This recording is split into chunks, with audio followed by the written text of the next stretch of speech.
Happy 11th hour, everybody, and welcome to the 11th hour with Dwayne Hirsch here tonight. Great night tonight. Hope everybody is up working, doing what they do. This show is for you, if that's what you're doing. If you're up tonight and you need, like brother said, Joshua said earlier tonight, you just need that thought to go to bed with on your mind. This is the place to get it. You can kind of wrap yourself up on a better note. My name is Dwayne Hirsch. I'm a real estate agent owner with Hirsch Network Real Estate, brokered by eXp Realty, and I'm an executive board member with the Small Business Advocacy Council. Tonight was a Hyde Park Happy Hour event, so I'm going to talk a little bit about that tonight and this idea of the path to better business. First of all, I want to thank everybody that's been coming to the Dwayne Hirsch Masterclass. We've had two outstanding classes so far, with the first one being the psychology of entrepreneurship, and then the second one on business development this past Monday. Absolutely awesome. And if you want to register for our final masterclass event, which is this coming Monday night, we changed the location to Sip and Savor at 528 East 43rd. You can register at DwayneHirsch.com. So you can go there and find out what you need to do to get in the masterclass. We're only going to have a few slots left for that last class. Again, it's been great. It's been very engaging. And this time, the topic is on networking and how you can use networking strategically to build on your business interests. So in this path to better business that I'm talking about, you know, tonight we had the Hyde Park Happy Hour, and I made room tonight for us to have an open discussion, first of all, to give advocacy updates about all the wonderful things that we're doing in the SBAC, but which, for those of you who may not know, it's the Small Business Advocacy Council. We're a nonpartisan organization that fights for the benefit of small business owners throughout the state.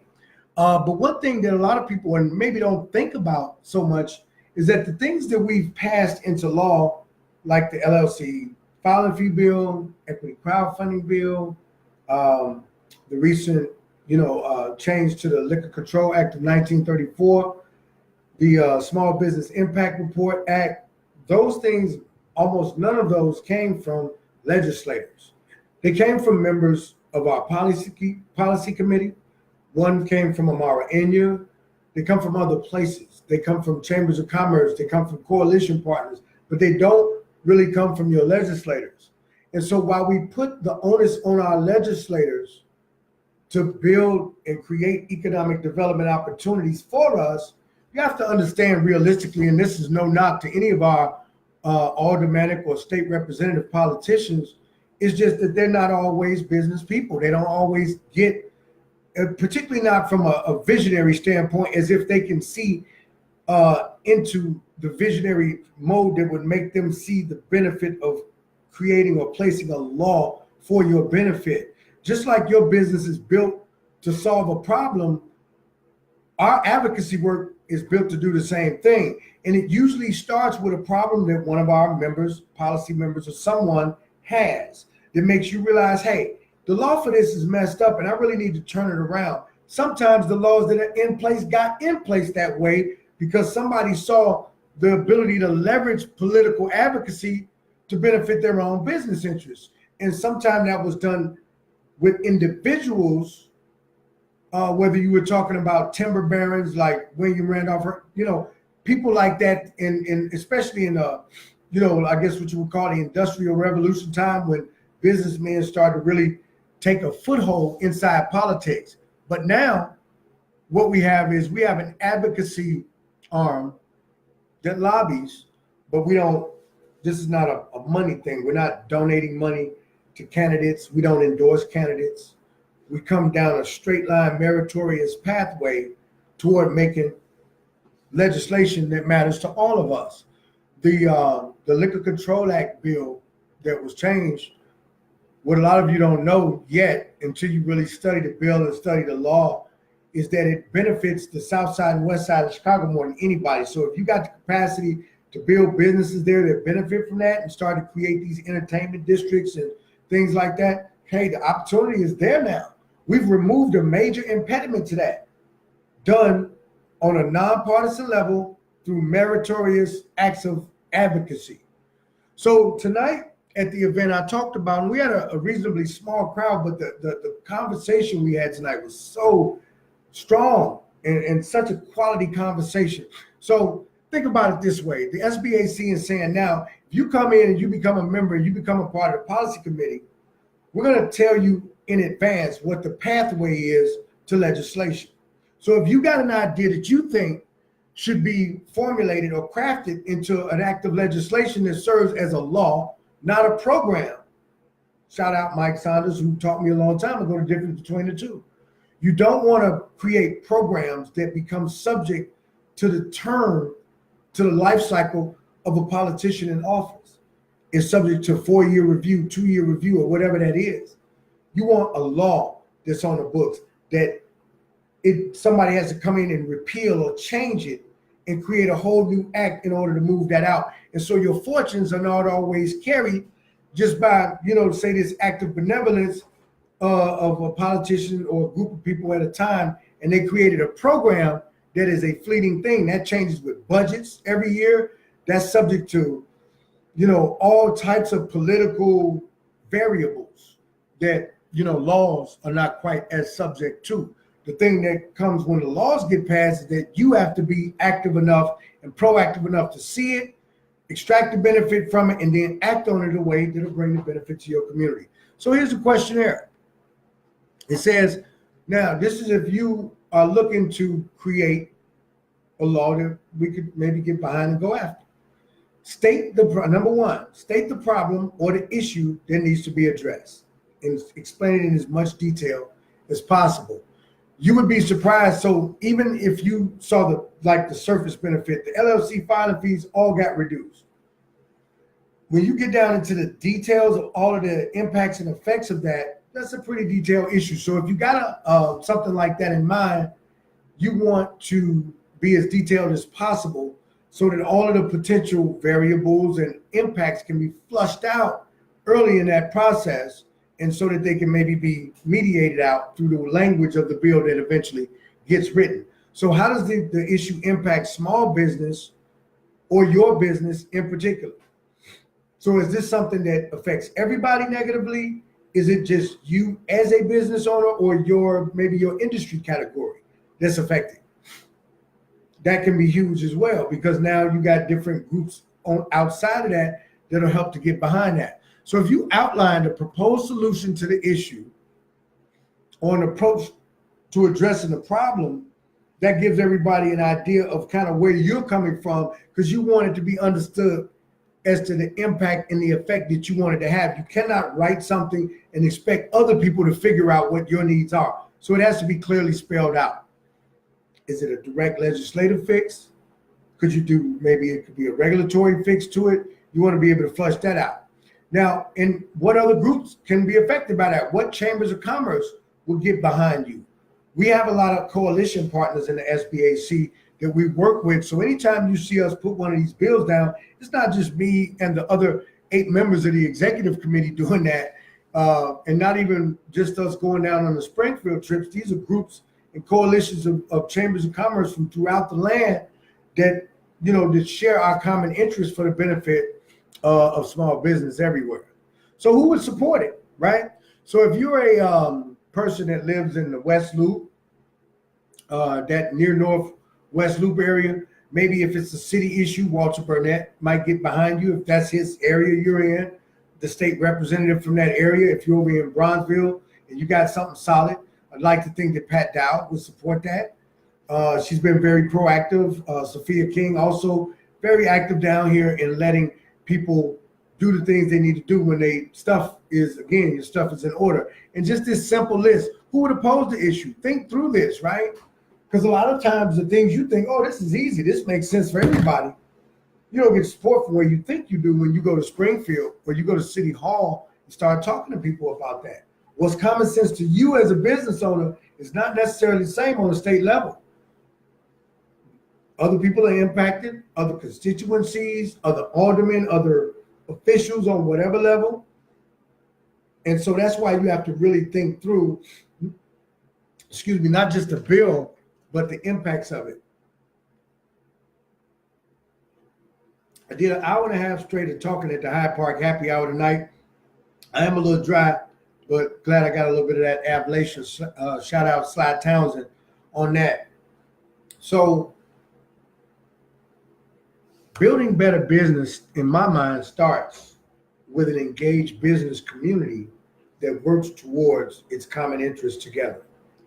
Meritorious advocacy is not that difficult to achieve. It would surprise some of you to know that it's not as difficult. It's not always easy, but it's not always as difficult as it seems either. And you can get a lot done with a little. Because we're not sending folks on trips and vacations to Disney World. We're just coming down and saying, hey, this makes sense.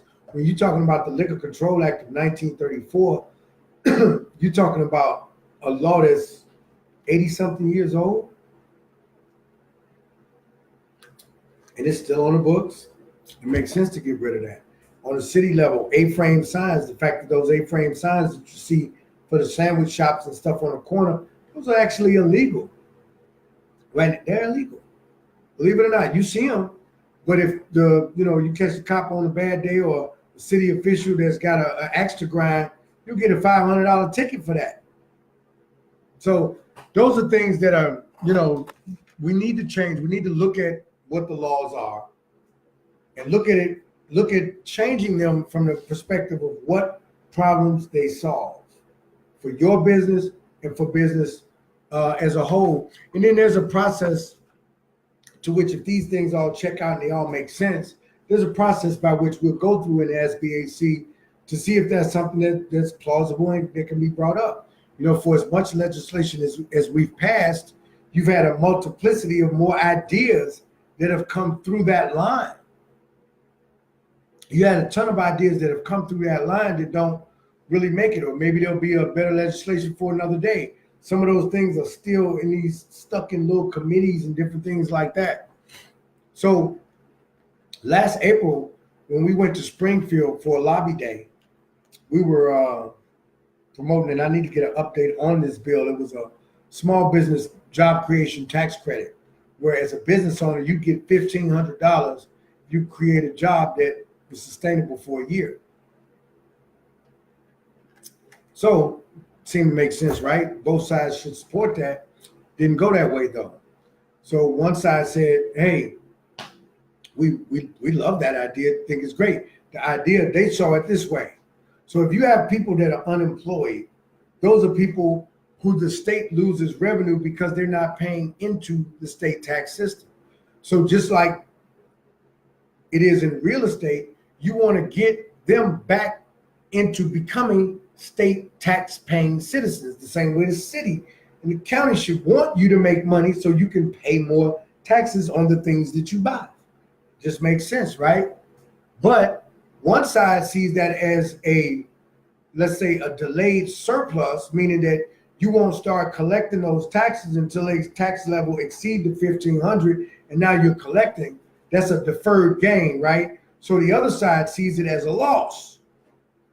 So again, it's always about perspective. So as a bipartisan or a nonpartisan voice of advocacy coming straight down the middle, we're able to change that perspective a lot of times and take it out of the frame of, hey man, this is not a loss. The reason why it took us 4 years to get the LLC law passed was because some people saw it as a loss. Like if it's 500 now and we change it to 150, then we're going to lose all that money. But you're going to gain volume that will supersede that and make it easier for people to renew and stop having so many dissolutions that you end up losing money for, because nobody really refiles a dissolution and pay a big old fee. They just start a new company. So now, and we hope to get those statistics soon, they should be, the state should see that this worked, changing that law. So as those things happen, as those laws get changed, and as we enact those laws, it strengthens our profile as an organization. It strengthens our leverage and our ability to change this. So what I'm saying tonight as a better path to doing better business is let's engage that, whether you're a member or not. engage it, lend your ear to it, and start paying attention to these issues that either do now or will begin to affect your industry. Excuse me, I'm really dry tonight. So, and I won't stay long because I am a little bit tired and been going pretty hard from the Monday masterclass to the Hyde Park happy hour tonight, and then feeling like I really wanted to do this tonight and have that discussion with you. But just remember, the path to better business is really through advocacy. If we want our communities to be rebuilt, then it's our obligation to build business, but we do have the power to make that a favorable circumstance for us in any and every community throughout the state of Illinois through the work of organizations like the SBAC, Hyde Park Chamber of Commerce, Lakeview, Inglewood, shout out Arnaz Dancy, all Chicago Black Chamber of Commerce, Illinois Black Chamber of Commerce. All these organizations have these voices, but we have to have meritorious advocacy that allows us to, really position each other to do better in what we do. So again, don't let the 11th hour be your last hour.